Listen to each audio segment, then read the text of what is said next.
Madruga. O que tem de bom? Bom dia pra quem?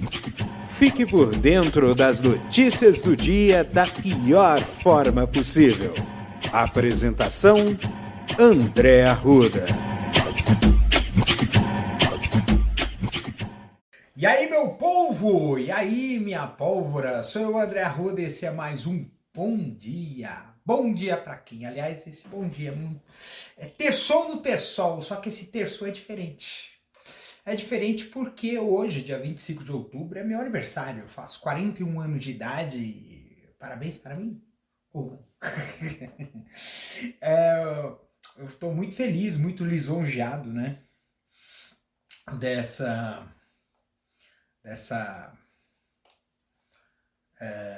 De ter mais uma primavera, mais um ano de vida. Acho que a vida é sempre ser celebrada. A gente sempre tem que celebrar a vida porque, gente,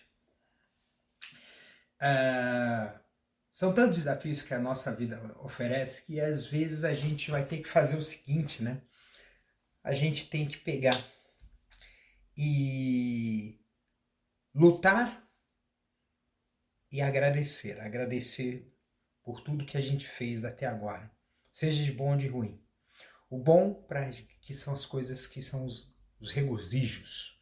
E as coisas ruins são acabam se tornando os nossos ensinamentos. Então, as dificuldades são grandes professores. E a gente precisa aprender muito com isso. Muito bem. Já que terçou no terçol, é terça-feira, né?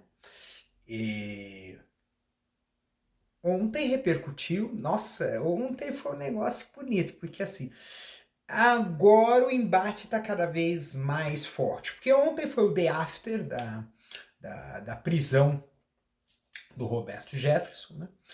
E esse day after virou um grande embate forte que tá vendo aí. Vai ser o grande embate de fatos, e a gente sabe que o lado de lá é um arsenal de mentiras. Inclusive teve um tweet do Felipe Neto denunciando que as redes bolsonaristas vão fazer um enorme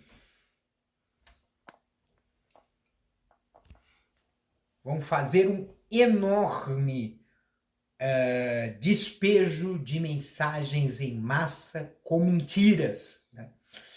E ontem mesmo já o ministro das Comunicações, Fábio Faria, cunhado do Silvio Santos, né, falou que as rádios nordestinas estão colocando mais inserções comerciais do Lula em relação ao Bolsonaro, gente.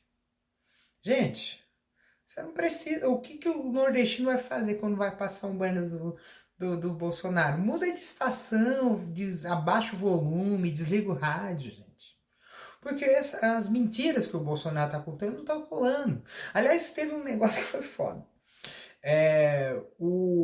A campanha do Lula já jogou na rede, e jogou na televisão uma inserção comercial falando da relação dele com o Roberto Jefferson.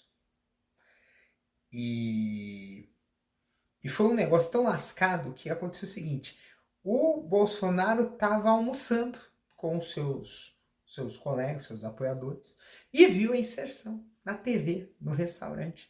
Rapaz, o cara pegou ar, cara, de um jeito que eu falei assim, caraca, eu acho que moiou. Porque a gente está vendo claramente que o desespero bateu, porque essa atitude do Roberto Jefferson no domingo foi um tiro no pé e um tiro de canhão no próprio pé, porque aleijou praticamente a campanha do Bolsonaro. Mas tudo pode acontecer daqui até lá, justamente por conta dessa máquina bolsonarista que é regada a dinheiro. Tem dinheiro internacional entrando nesse jogo. A turma do Bannon, inclusive, disseram a boca pequena que a equipe do Steve Bannon, que é um dos maiores canalhas desse mundo, né, o grande mentor da campanha do pato Donald Trump, né, e tudo mais, está no Brasil para dar um reforcinho para o Bolsonaro. Só que a gente sabe que toda essa máquina, inclusive a máquina pública, né, inclusive todo esse movimento do governo para poder ganhar a eleição, tá com burros, vai dar com burros na água, porque as vantagens estão aumentando. Tudo que o bolsonarismo está fazendo não está mexendo o ponteiro na campanha, na pesquisa eleitoral. Saiu uma pesquisa do IDEC que foi exatamente a mesma coisa de 7 dias atrás. Lula na frente. E isso, é claro que a gente vai ter que, o trabalho nosso vai ser aquele trabalho do caramba. O trabalho de militância nessa reta final vai ter que ser um trabalho do caramba, porque a máquina de boataria desse governo safado vai funcionar a pleno vapor. E o pior, né, acho que o pior que vai ter essa história aí vai ser o cenário de terra arrasada. Uma entrevista do Henrique Meirelles, que inclusive está cotado para ser o ministro da Fazenda do novo governo Lula,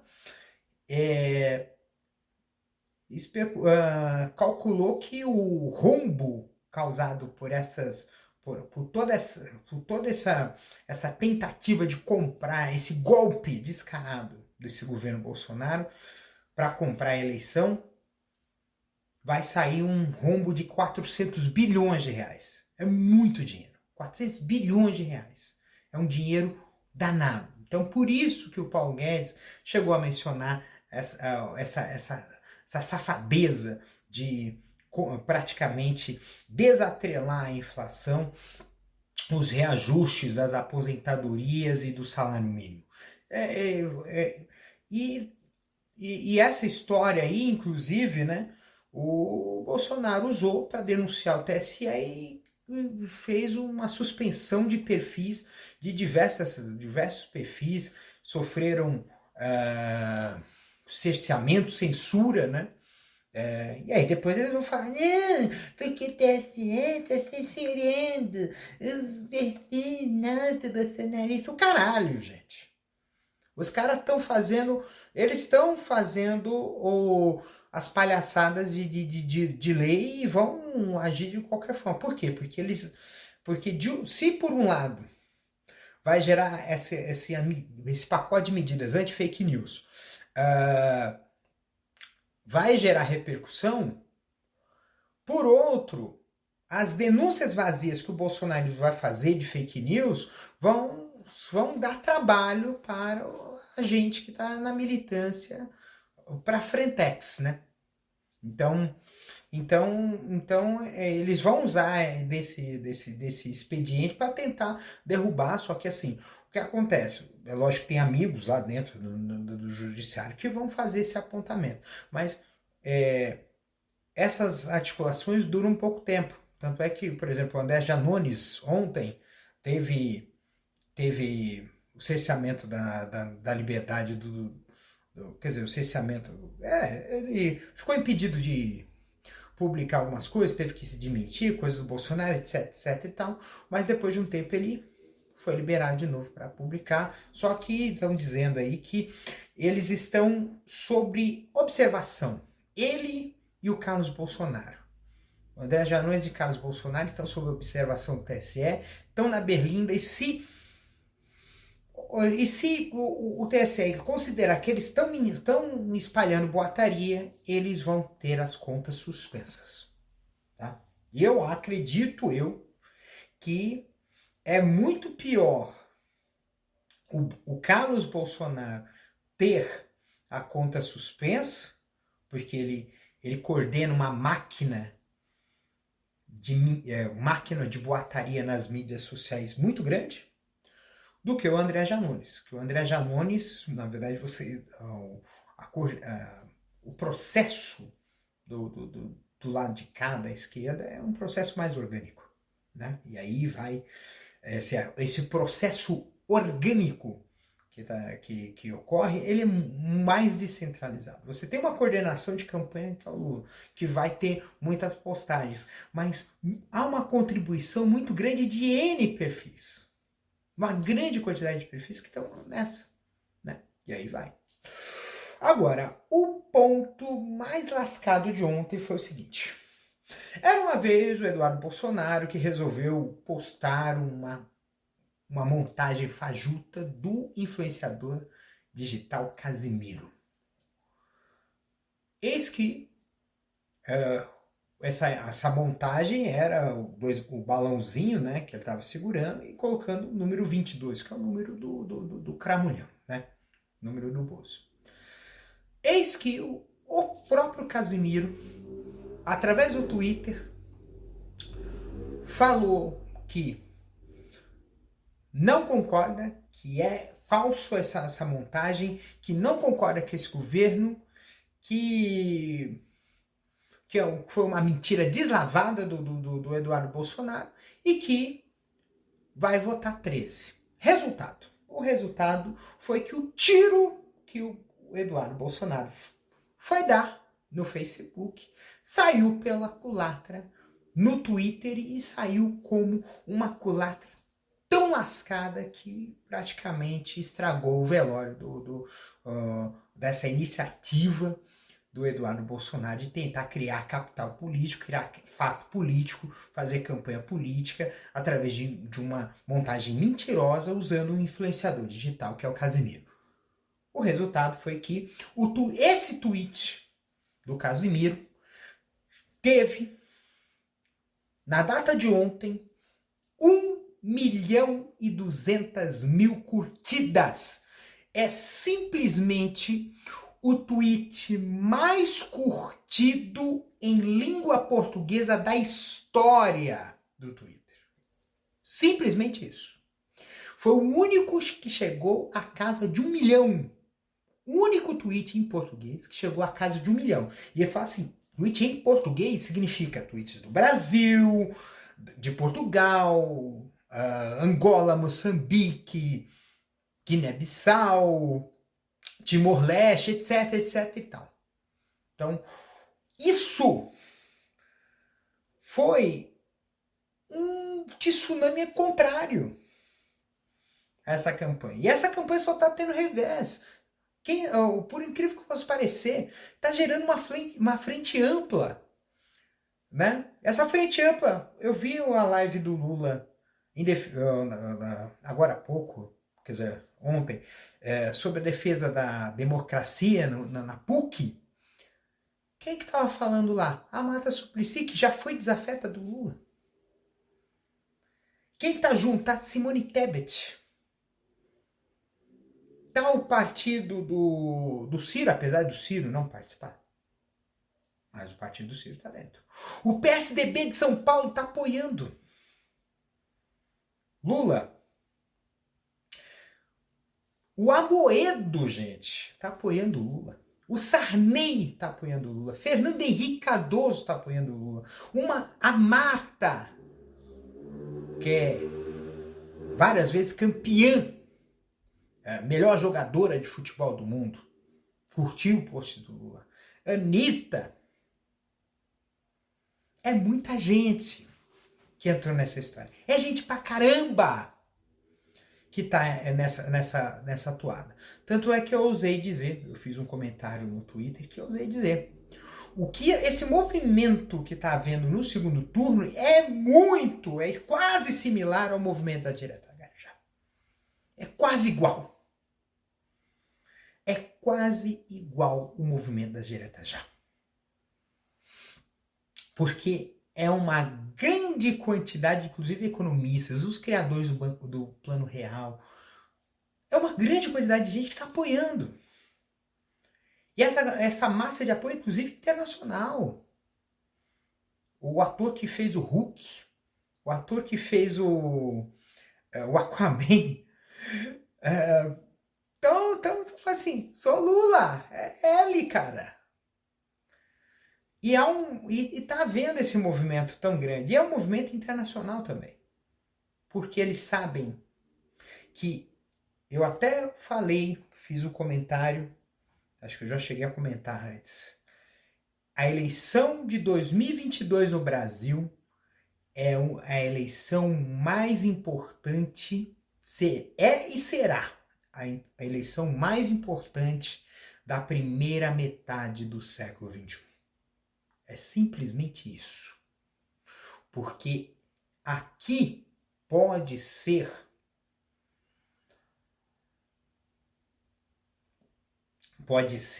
aqui no Brasil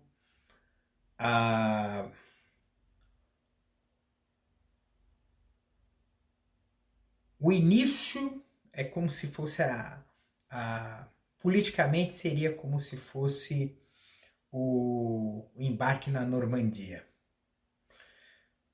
Seria um início de um contra-ataque contra o fascismo que está tomando conta desse mundo, ou a grande vitória do fascismo. Porque um país como o nosso, ser dominado pela extrema-direita, ainda mais com planos absolutamente autoritários desse governo Bolsonaro, vai ser o apito de cachorro necessário para haver um grande movimento neofascista nesse mundo, e a gente vai precisar combater. E a derrota aqui vai servir de derrota para muitos outros lá. Porque tem muito dinheiro querendo entrar nessa história. Se eles ganharem, o dinheiro entra com eles. Se eles não ganharem, vai fracassar, e muitos dos investidores vão ter que procurar outra alternativa para impor o seu poder político e econômico. É isso. Gente,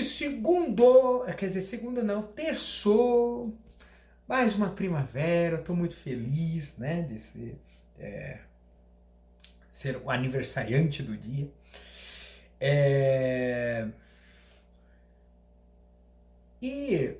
Esses momentos da vida que a gente precisa correr atrás da celebração. Vamos celebrar? Vamos, cada passinho adiante tem que ser dado com uma grande vitória. Porque a gente sempre nos é imposto a derrota, a humilhação, o sofrimento. Cada conquista tem que ser celebrada, porque a gente está avançando. A gente não pode considerar, por exemplo, que esse avanço que você tenha não deve ser notado. É o famoso não fez mais do que obrigação. Não é assim. A gente não pode ser obrigado a vencer. A gente tem que fazer o que está ao nosso alcance para vencer. E isso é o que vai nos engrandecer. Porque não importa se vai vencer ou se vai perder, a gente vai acabar avançando. Se a gente vence, é para continuar caminhando. Se a gente perde, é para aprender, para descobrir o caminho melhor. É sempre assim. Então, gente, obrigado, gente, por esse ano está sendo fantástico, né? Já é o episódio hoje número 147. E olha que tive 2 interrupções, uma de 20 dias e outra de 1 mês e meio em Bom Dia Pra Quem. E outras coisas que eu vou correr atrás. Então, um beijo no coração de vocês. Cuide-se e até amanhã. Vai quartar no quartil? Eu espero que sim, hein? Um beijo. Este episódio é uma produção da Castor AMT. www.castor.com.br.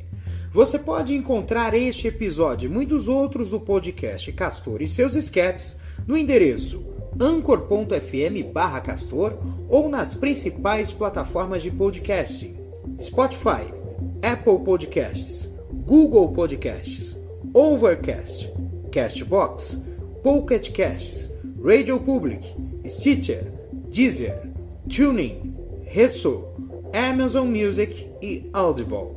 Siga o podcast nas mídias sociais. Os endereços estão na descrição deste episódio.